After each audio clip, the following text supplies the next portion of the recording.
आज गणित में एक नया अध्याय लेकर के आपके सामने मैं आया हूं। आज का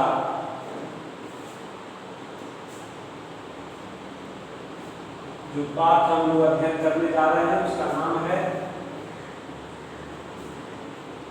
त्रिभुजों में समरूपता या समरूप त्रिभुज, जो आपको अध्याय 11 के नाम से आपके पाठ्यक्रम में है, आपकी पुस्तक में है। उसमें हम 11 प्रश्नावली का 11.2 पाठ अर्थात पेज नंबर 247 से मिलेगा। अध्याय 11 पेज नंबर 247 से 247 पेज नंबर 11.2 पेज नंबर 147 से 247 से 247 से आगे बढ़े। ज्यामिति की अवधारणा बहुत ही सरल होती है। इसमें प्रायः आपको सूत्र, कैलकुलेशन, इन सब का बहुत कम प्रयोग करने होते हैं।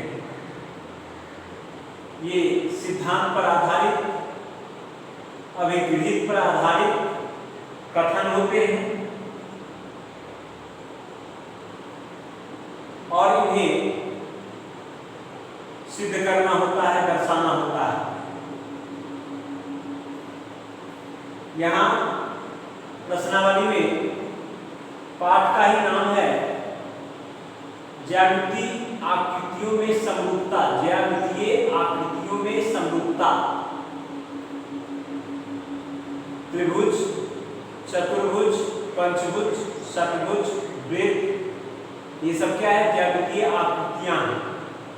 और उसमें समरूपता नाम से ही पता है, जिसका रूप एक जैसा हो। जैसे उदाहरण के लिए ये एक वृत्त है और ये एक दूसरा वृत्त है, लेकिन दोनों चित्र समरूप हैं। दोनों चित्र समरूप हैं। पुनः ये एक त्रिभुज है, दूसरा ये एक त्रिभुज है। आप भली भांति देख रहे हो, ये एक चित्र बड़ा है, एक चित्र छोटा है, लेकिन ये समरूप है। आप ये एक चतुर्भुज देख रहे हो, ये समांतर चतुर्भुज हमने ड्रॉ किया है। यहां भी आप एक समांतर चतुर्भुज देख रहे हो। दोनों समरूप। समरूपता को इस तरह समझें जिसका रूप एक जैसा हो। समरूपता, इसके कई शर्त हैं, इसको हम पढ़ेंगे आगे। अभी सबसे पहले प्रारंभ करते हैं एक प्रमेय से। ये भी आपको समरूपता के दिशा में ही ले जाएगा। प्रमेय जिसे सिद्ध करना होता है। ज्यामिति में आपको एक शब्द मिलेगा प्रमेय, जिसको सिद्ध करके दिखाना होता है, और दूसरा शब्द मिलता है अभिगृहित, जो स्वयं सिद्ध होता है। उसको सिद्ध करने की आवश्यकता नहीं होती। प्रमेय और अभिगृहित में मूल अंतर इतना ही है। अब जिस प्रमेय की हम चर्चा कर रहे हैं उस प्रमेय को देखिए, थेल्स का प्रमेय नाम है। इसको हम आधारभूत आनुपातिकता प्रमेय के नाम से भी जानते हैं। इसका कथन को पढ़िए। सबसे पहले, किसी त्रिभुज में एक भुजा के समांतर खींची गई रेखा अन्य दो भुजाओं को जिन बिंदु पर काटती है, वे बिंदु उन भुजाओं को समान अनुपात में बांध किसी भी प्रमेय को बनाने से पहले आप उसके कथन को लिखेंगे। परीक्षा में प्रश्न पूछता है कि थेल्स के प्रमेय को कथन लिखते हुए सिद्ध कीजिए, तो कथन यही हो गया।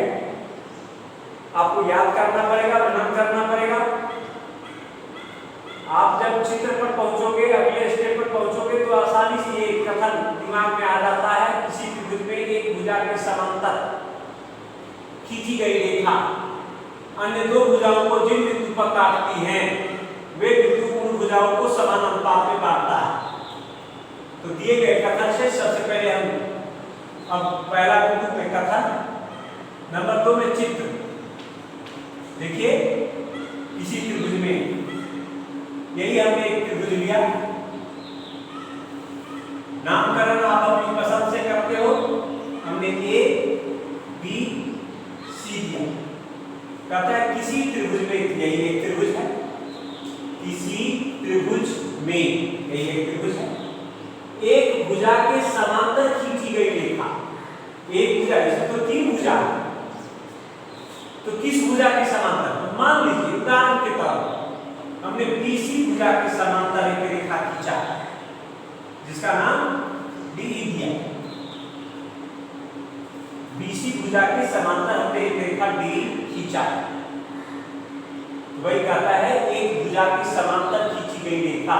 एक भुजा कौन सी भी? बीसी, और उसके समांतर हमने क्या खींचा? डी खींची गई रेखा। अन्य दो भुजाओं जिन बिंदु पर काटती है, अन्य दो भुजा क्या बच गया? जब एक भुजा के समांतर आपने लिया है, तो अन्य दो भुजा क्या बचा? एक भुजा AB बचा और दूसरी भुजा AC बचा। तो AB को कहां काटता है? P पर, और AC को कहां काटता है? E पर। तो वही कह रहा है अन्य दो भुजाओं को जिन बिंदु पर काटती है, AB को किस बिंदु पर काटा?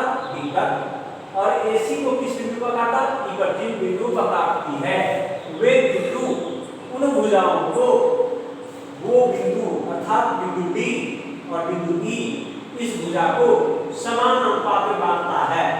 अर्थात हम सबसे पहले दिए गए चित्र से हम लिखेंगे ज्ञात है। नंबर 3 में ज्ञात है, मालूम है। क्या मालूम है? त्रिभुज ABC में B समांतर है BC का। ये हमको क्या है? हमको सिद्ध करना है। नंबर 4 सिद्ध करें।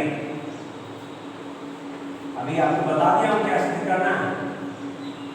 AD बटा DB बराबर AE बटा EC, ये सिद्ध करना। नंबर 5 इसमें एक रचना करना है। रचना क्या?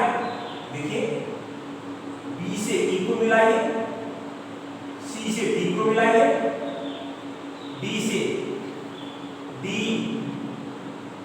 G लंब खींचिए E पर, और E से EF लंब खींचिए AD पर।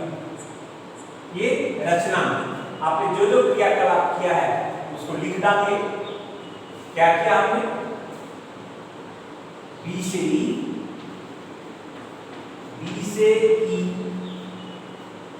C से D, C से D को मिलाया, और क्या किया? D से DG, D से DG लंब डाला, कहां पर? A पर, तथा E से EF लंब डाला AD पर, E से EF लंब डाला AD। ये रचना। अब हम आएंगे उत्पत्ति, हल, उत्पत्ति। कितना आसान लगेगा बारीकी से ध्यान दीजिएगा, जहां डाउट हो आप चर्चा करें। क्या है सब्जेक्ट? हमको सिद्ध करके दिखाना है AD बटा DB बराबर AE बटा EC। अब सबसे पहले हम क्या करते हैं, त्रिभुज ADE का क्षेत्रफल बटा DEB का क्षेत्रफल, त्रिभुज ADE का क्षेत्रफल बटा त्रिभुज DEB का क्षेत्रफल बराबर 1/2 त्रिभुज का क्षेत्रफल आपने पढ़ा होगा 1/2 गुना आधार गुना ऊंचाई। यहाँ आधार क्या है AD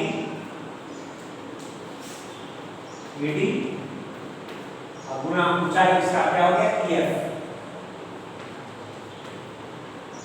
बटा त्रिभुज DEB का क्षेत्रफल। पहला त्रिभुज दिया ADE, ये त्रिभुज, दूसरा त्रिभुज DEB का क्षेत्रफल, यहां भी 1/2 गुणित आधार DB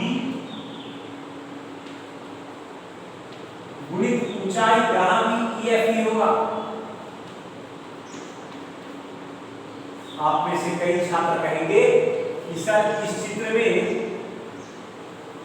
तो EF है ही नहीं, आप EF कहां से बता रहे हैं? इसमें ध्यान रखिएगा, AD भुजा पर लंब EF है और AD भुजा किसका हिस्सा है? AB का।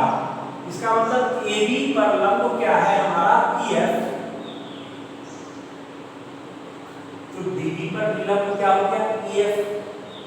इस तरह 1/2 से 1/2 घटा, EF से EF घटा, क्या बचा आपका?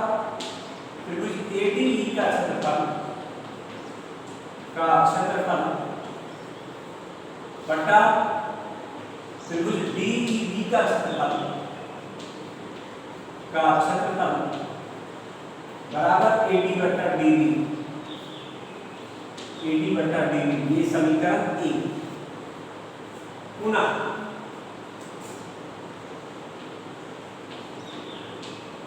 त्रिभुज ABE का क्षेत्रफल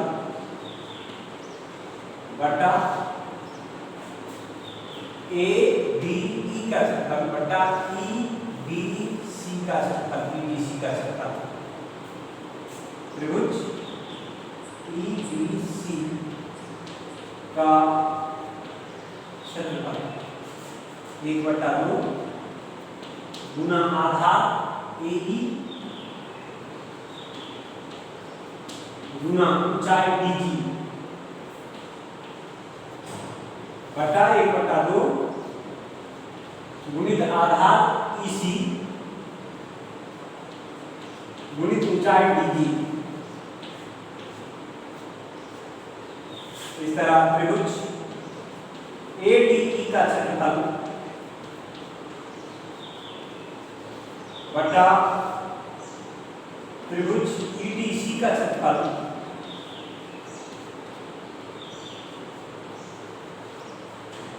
बराबर AE बटा EC।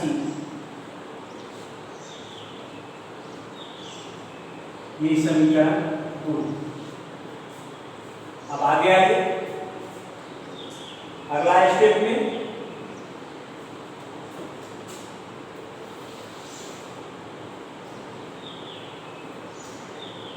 हम जानते हैं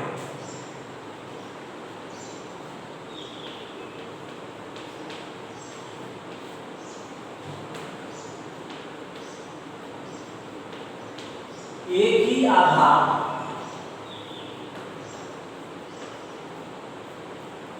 और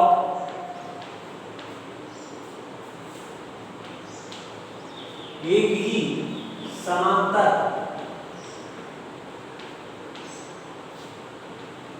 के बीच, एक ही आधार और एक ही समांतर के बीच बने त्रिभुज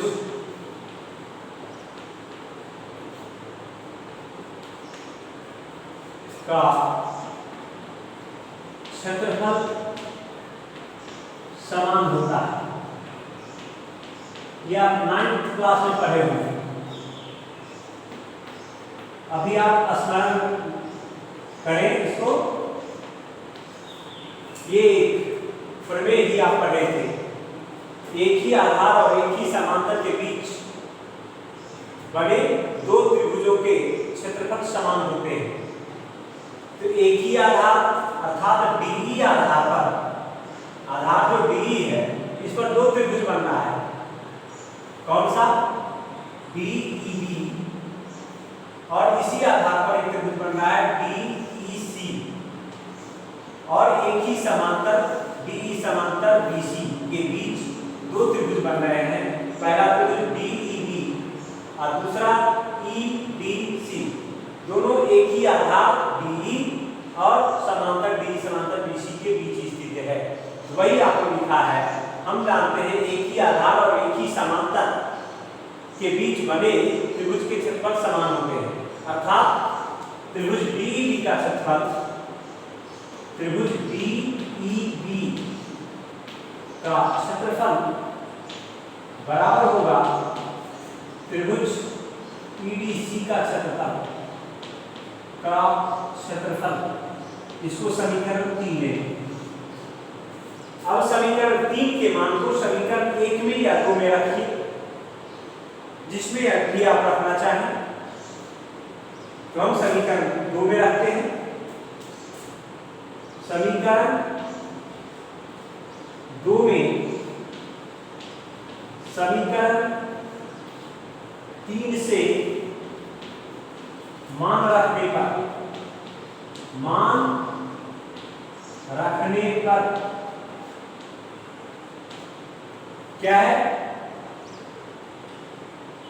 त्रिभुज ADE का क्षेत्रफल ADE का क्षेत्रफल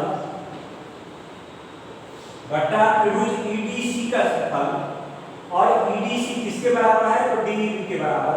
तो हम EDC ना लिख करके क्या लिख सकते हैं? DEB का क्षेत्रफल। DEB का क्षेत्रफल बराबर दाहिनी ओर जैसा है वैसा लिखिए AE बटा EC। AE बटा EC। इसको आपने समीकरण 4 मान दिया। अब समीकरण 1 तथा 4 की तुलना करने पर 1 तथा 4 से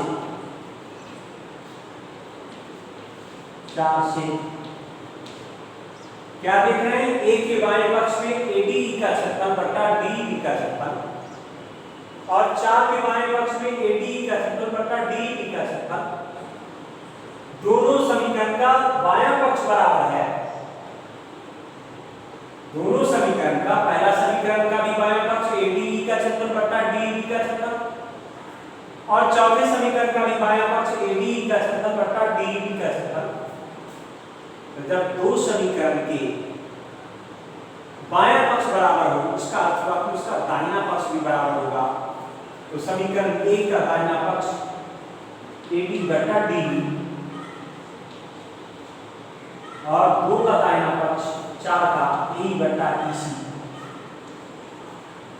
यही सिद्ध करना था।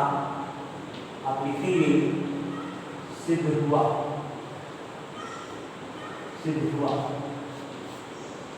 इसे हम थेल्स का प्रमेय कहते हैं।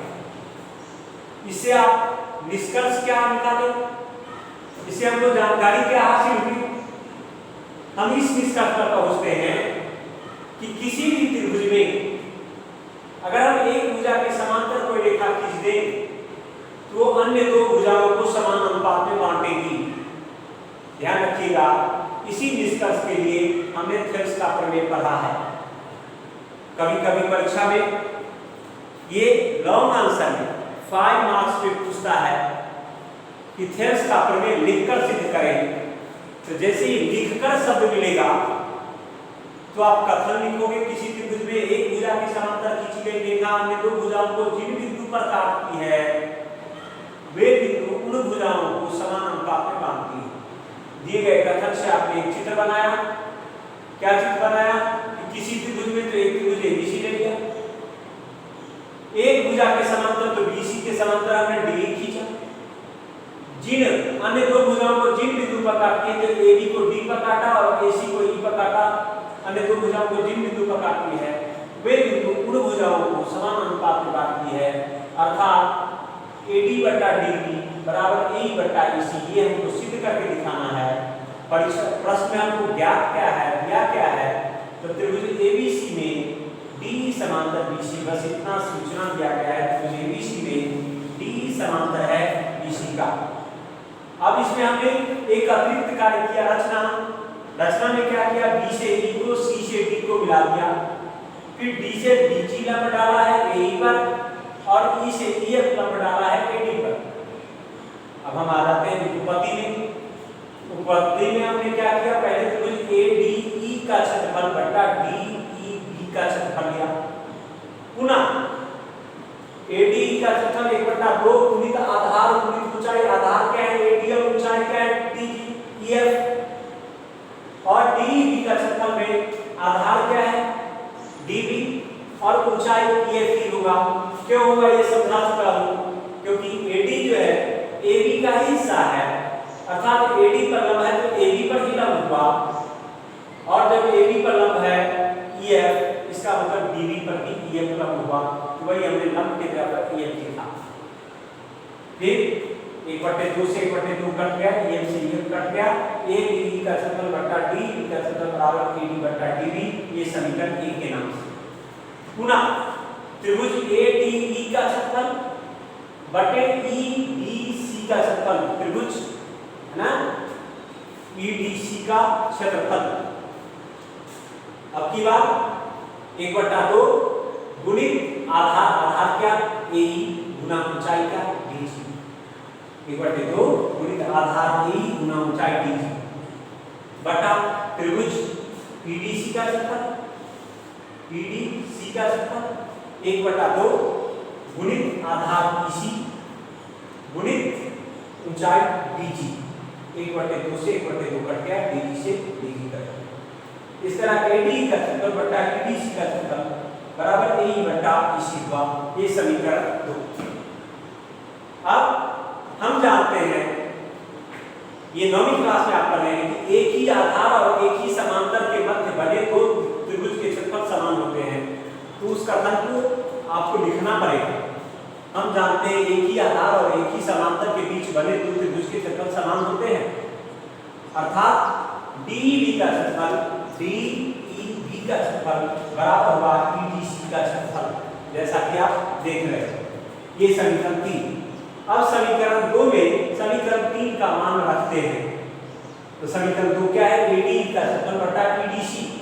तो एडी का क्षेत्रफल बटा ईडीसी ना लिख करके ईडीसी किसके बराबर है, डीबी के, तो डीबी के क्षेत्रफल लिख दिया। दाहिने पक्ष में जैसा था ए बटा ईसी, ए बटा ईसी। अब समीकरण 1 और 4 की तुलना कीजिए। 1 और 4 में आप क्या समानता देख रहे हैं, तो दोनों समीकरण का बायां पक्ष बराबर है। तो जब किसी दो समीकरण का बायां पक्ष बराबर हो, इसका अर्थ हुआ कि उसका दाहिना पक्ष भी बराबर होगा। तो समीकरण 1 का दाहिना पक्ष एडी बटा डीबी और समीकरण 4 का दाहिना पक्ष ए बटा ईसी, यही हमको सिद्ध करना था। इसी को थेल्स का प्रमेय कहते हैं। इसका दूसरा नाम आधारभूत आनुपातिकता प्रमेय भी है। ऐसा नहीं कि आप लोग चौंक जाएं कि सर तो हमको थेल्स का प्रमेय पढ़ाया है, ये आधारभूत आनुपातिकता प्रमेय कहाँ से आ गया, ऐसा चौंकने की आवश्यकता